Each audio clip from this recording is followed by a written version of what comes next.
an interesting project that we worked on is these they're called BMT balls. So along with those explosives that get dropped into the drill holes, you also drop this kind of steel cylinder ball that's about the size of a soccer ball. You drop a bunch of those in with the explosives, and then you blow it all up. And so those steel balls will move according to the density of the material. Welcome to another episode of the Mapscaping podcast. My name is Daniel, and this is a podcast for the geospatial community. My guest on the show today is Kieran, and he comes to us from a company called Skycatch. And Skycatch is doing a lot of interesting work with drone mapping in mining environments. So Kieran's going to be telling us a little bit about his work there, how it's affecting mining environments, and how geospatial and drone mapping in general are sort of paving the way to creating automated workplaces. Just before we get into the interview, I would like to remind you that this podcast is sponsored by Hive Mapper. That's Hive as in Beehive Mapper. And this is the company that lets you upload video footage from a variety of different platforms to the cloud, and they automatically attempt to turn that video footage, that raw video data, into 3D geospatial layers. Okay, on with the interview. Welcome to the podcast, Kieran. Thank you so much for taking the time to come along and talk to us today. And I discovered during the pre-interview that your title is Fleet Commander and you work for a company called Skycatch. So you've got something to do with drones. I know that it's related to mining, and we're going to be talking a little bit about how drones can help us automate workplaces. But before we dive into that, how did you get involved in drone mapping? About 3 years ago, I graduated from Santa Clara University.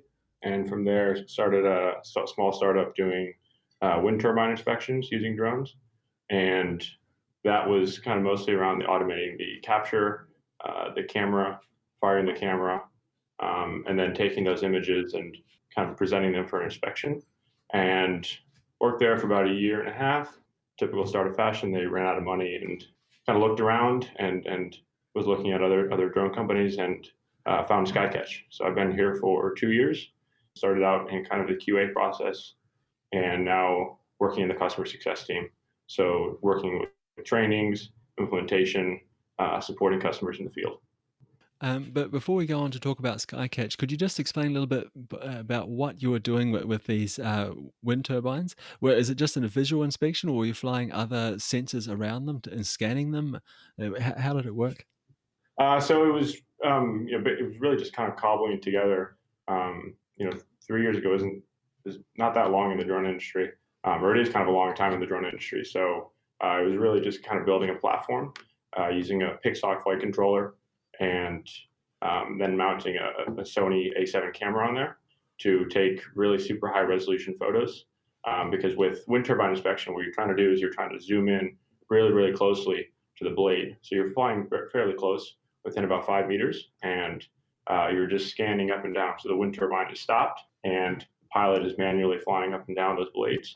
And then with those images, you can actually zoom in to like a sub-centimeter level, and you're looking for very thin kind of hairline fractures, whether it's like a lightning strike, bird strike, oil leakage, just really getting that sensor kind of close to something that is, otherwise, before actually the person who started that company, before that he worked on rappelling. So they would climb up to the top of the turbine and then set up a bunch of ropes and then, rotate one blade so it's hanging down and then just kind of go down and with like a checklist and a pocket camera, just kind of mark things off. So with drones, you can actually capture the whole turbine very quickly, and you have much richer set of data to work with later. Yeah, and I guess that sort of talks or speaks a lot to the idea of starting to automate workplaces, which is what we're going to be talking about, just in a slightly different setting. So that was your past. Skycatch is your future. What is it that you're doing with Skycatch and drone mapping? Working with people to enable them to use drones to capture their job sites, whether it's mine or a construction site or a forest. Really enabling all these different use cases of drones and training people so that they can use the drones themselves and they're not having to, enter into a pit, for example. traditional surveying, you have to get very close to things to measure it. So it's with a GPS rover or a laser scanner. But traditionally, the closer you are, the more accurate you're going to be in that measurement. And with drones, so you can increase that standoff distance significantly, and you can capture a very large area. So because it's an aerial vehicle, it can fly tens, hundreds of acres and capture, a whole pit wall in 30 minutes, and what would traditionally take days of planning and then a day or two in the field to really set up all those different capture methods. So drones are just a really awesome way to capture all types of new data.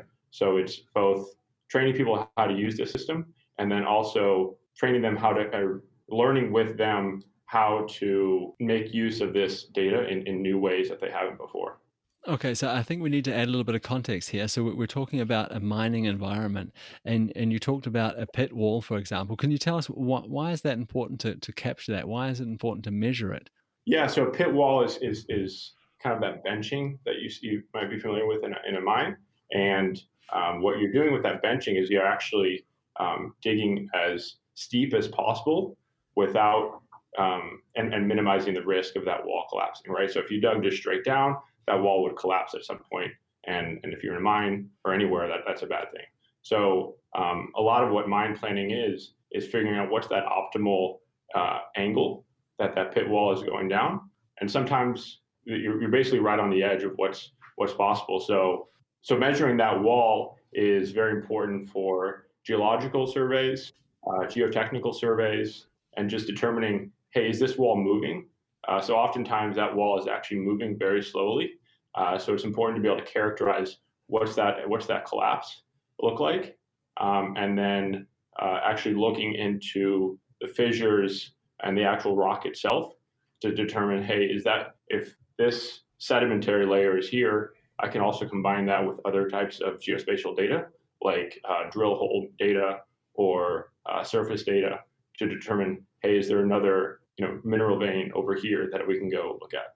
Okay, so this sounds like something that needs to be repeated often. Are we looking at the same kind of time savings that you talked about earlier in terms of surveying the wind turbines? Are we talking about the difference between days of human effort and a couple of minutes of drone effort, or what do the time savings look like? The time savings are pretty significant, hours, not days. But really, more importantly, kind of what I was talking about earlier, is you can capture a whole wall in a short period of time. So traditionally, you wouldn't do that. You would just capture one area that you've identified as a high risk area, and then maybe once a year or every couple of years get a whole a much larger area. So with drones, you can capture a huge area on a very repeatable basis and get very consistent data. And so presumably you're flying over these in some kind of planned way, which of course you're doing. You've got some kind of plan that you're flying after, and you're using some kind of sensor to catch the data. Is it a normal sort of visual camera, or are you using other kinds of sensors on your drones? Pretty much just RGB cameras. So you've got an iPad. You basically draw where you want the drone to fly, and then it'll do a lawnmower pattern over that area. And actually, it'll load in a DSM or a surface model of that pit wall, so that it's actually flying, I guess, the same height above those benches. So it's not just a two-dimensional lawnmower pattern in the air, but it's actually going up and down, scanning the surfaces. It's really cool to see. So you're flying over that pit, and then you're taking a couple hundred photos, and then we do a process called photogrammetry, which combines that RGB information into a three-dimensional point cloud and other data types. That's really interesting. I didn't realize that drones could ingest a 3D model like that and sort of fly, so they're always at the same relative height over the surface of the Earth. I didn't know that was possible. Yeah, and that's kind of, I would say, we're early stages in that. It's not just a pit wall, but say if you have a refinery, you can actually load in a model of that refinery and then say, hey, these are the smokestacks I want you to go inspect.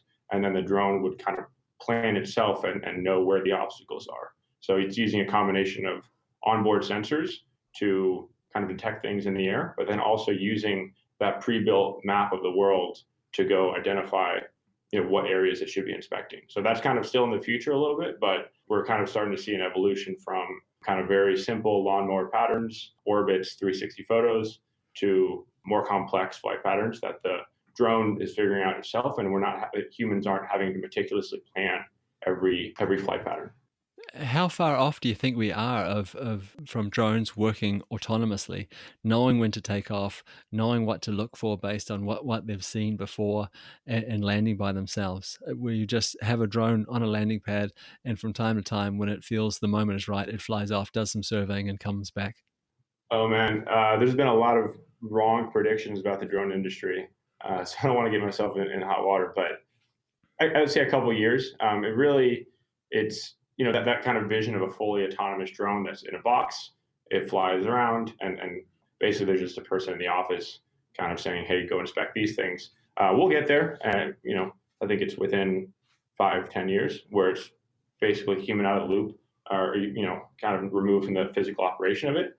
But right now, what I think the industry is really focused on is just making that very easy to use. So a pilot is still fully present, feeding the pilot all the right type of information. Right, you're always going to have a person monitoring that system wherever they are, whether it's in the field, in the pit, or in an office. You're always going to have to be presenting the right telemetry information and the right sensor and health data for safe operations. So right now it's a person next to the pickup truck surveying the whole area.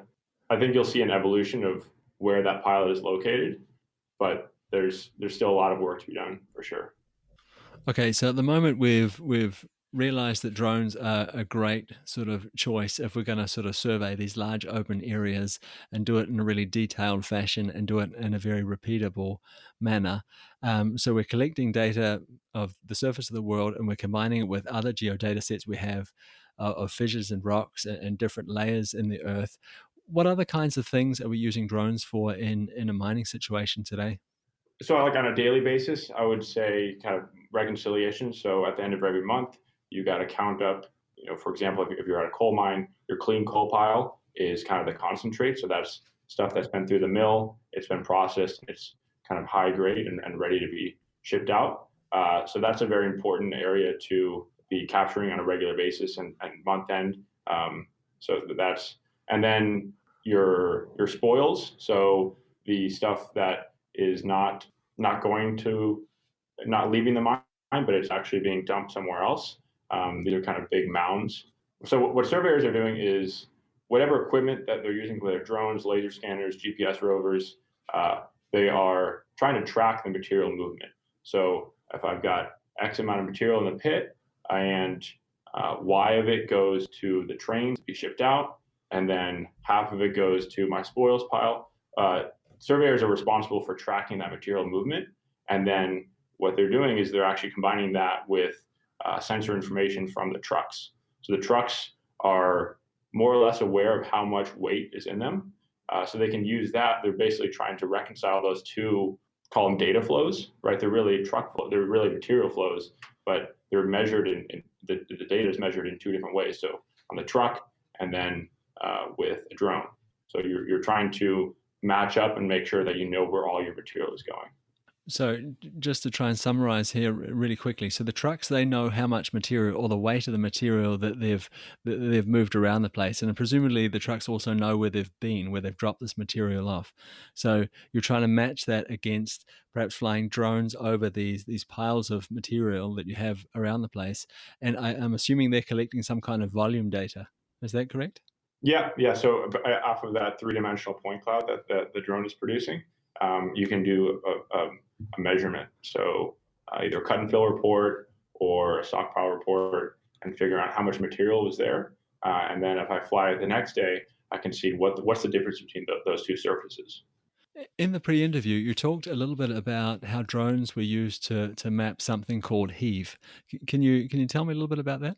Oh yeah, so the heave is the pile that's there after a blast. So if you're about to blast an area in the mine, you drill a bunch of drill holes, and you fill those up with explosives, and then you blast it, and that kind of loosens up all the material and gets it ready so the excavators can come in, loaded onto those trucks, and then take them to the spoils or the mill or wherever.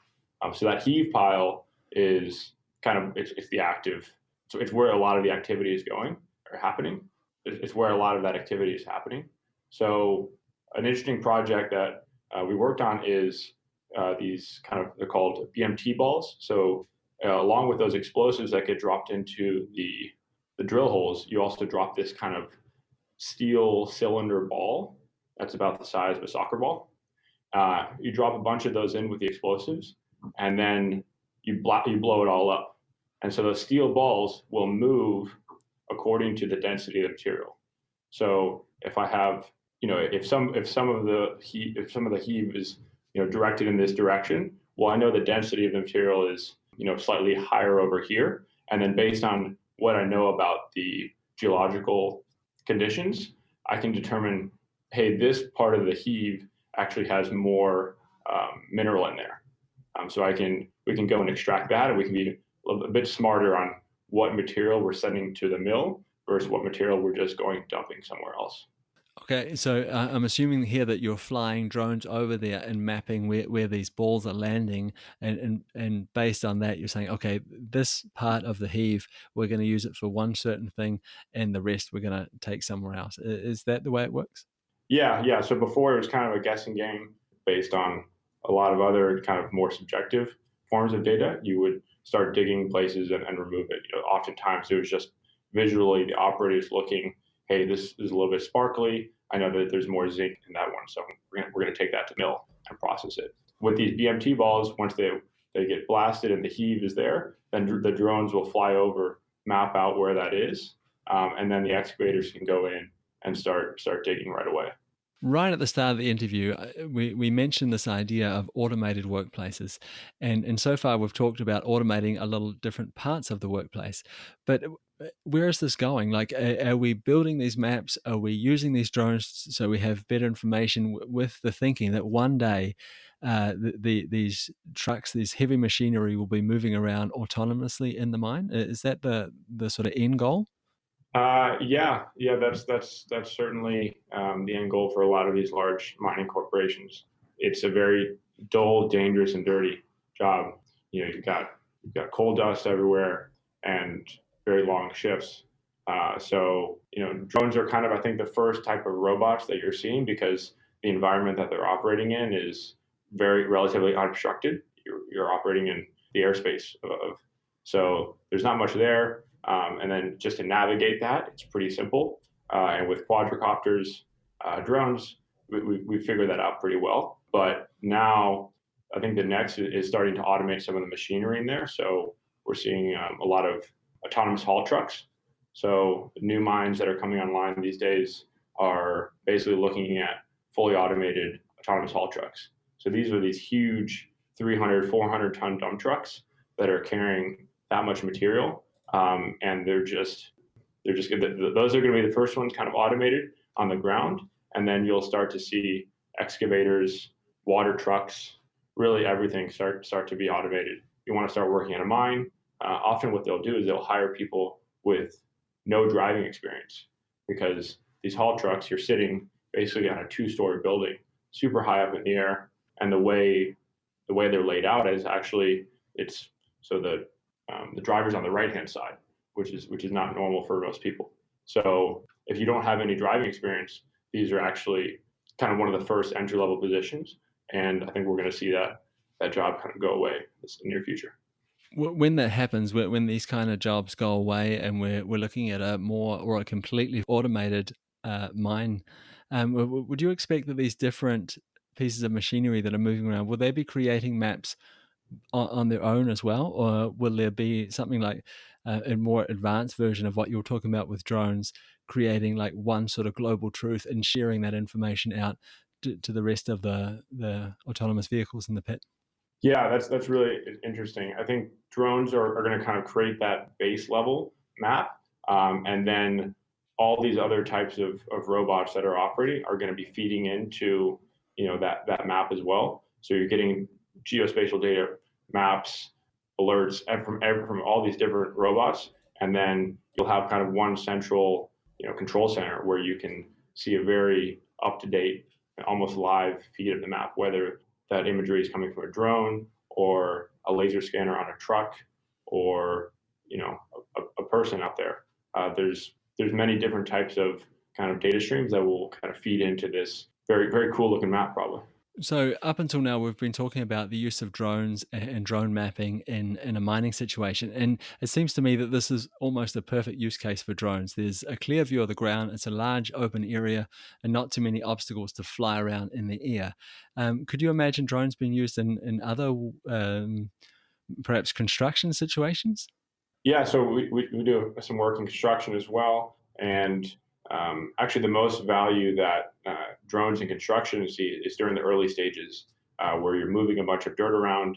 There's no building has been constructed yet, and you're basically just trying to grade and shape the earth for that eventual, pouring of concrete, creating those pads for the buildings to go on. So that's drones in the early stages, civil construction, heavy earthworks. That's where we're seeing the most value for drones. And then as soon as the buildings go up, it gets a lot harder because the stuff that you're interested in is very tiny. So you're looking for manholes or staking or tie-ins. So the objects are smaller. And then also it's just a very complicated site. You have, roofs that are going up, so drones can't see into that. And most of construction actually happens indoors. So once those roofs go up, it's pretty hard to use drones like that. Are there any other really great use cases out there for drones? I mean, I can think of a few, but is there anything out there where you think, wow, like once we start doing this, that this will be the end game for drones? There's a lot, everything from say forestry, where you fly a drone over, you create a very high density point cloud of that forest, and you can determine how many trees there are, and then how tall are those trees, and based off of that height, you can estimate how much wood mass is in that tree. So for forestry, we have all these managed forests. That's a really good use case. What I thought about when I was on the road yesterday is traffic drones. So if you have an accident up ahead, drone can get to the scene very quickly to kind of determine the conditions and then also start to direct traffic. So we've seen Intel has all those kind of light shows. I think it was on the Super Bowl, and I think you'll start to see some of that. And anywhere where the surface of the earth is changing on a daily basis, drones are just a very good way to measure that change. So you've got a lot of experience with drones and drone mapping. When you look out into the future, and we talked a little bit before about how quickly the landscape is changing in terms of drone technology and drone mapping technology, what's the most exciting developments you see coming towards us? It's not so much the drones themselves. It's I think every drone company says they're not a drone company; they're a data company, and I guess in some way it's true. The drones are just the camera, so they're recording photo information and then GPS information, and then that really the processing and the analysis on that data is the most interesting part. And drones are a very good way to like we talked about earlier, capturing a lot of that information. But once those kind of base maps are built, combining it with say, an excavator. So you can tell an excavator, hey, here's the map and here's my design file. And then you can start to automate that shovel head and tell exactly where to dig. So we've seen RTK GPS technology really improve and the quality has gone up and the cost has come really low. So I think combining that with the sensor information from machines will get very rich models of the world, and drones are kind of the first layer of that. But once we start to kind of build other layers on top of that by combining excavators and bulldozers and trucks with that data, I think they'll all kind of tie in to that drone data initially, and then starting to automate some of those tasks that the other machines are doing. It sounds like a really exciting future that we're going towards. Hey, I really want to thank you for taking the time to talk to me today. I've really enjoyed the conversation. But just before I let you go, where can we go to learn more about you? And if we have any questions, who can we reach out to? So skycatch.com is my work. I've got Twitter, I guess it's Kieran W. Skelly. And anybody who's kind of working on this type of stuff or is interested or is even thinking about getting into the field, I encourage them to reach out because, yeah, it's an exciting future. There's a lot of hard problems to work out, both on the technical side and then also I think the social side as well. So yeah, it was really great talking to you. Thank you. Thanks again, Kieran. At the start of this podcast episode, I mentioned our sponsor, HiveMapper, and I talked about how it was a platform that lets you upload video footage to the cloud, and they would automatically convert that video footage to geospatial data layers that you could then run analysis on. So I didn't talk very much about the kinds of analysis you can do there.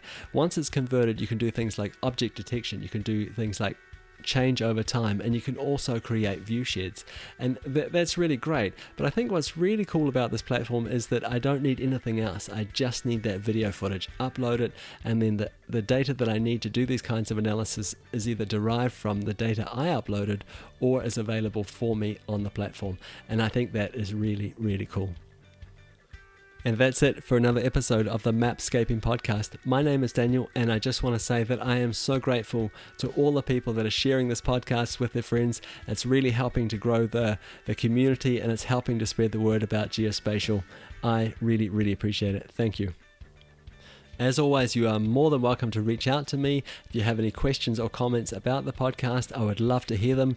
To do so, you'll find some really useful links in the show notes of this episode. Just click the information button on your podcast app and you'll see a few links there.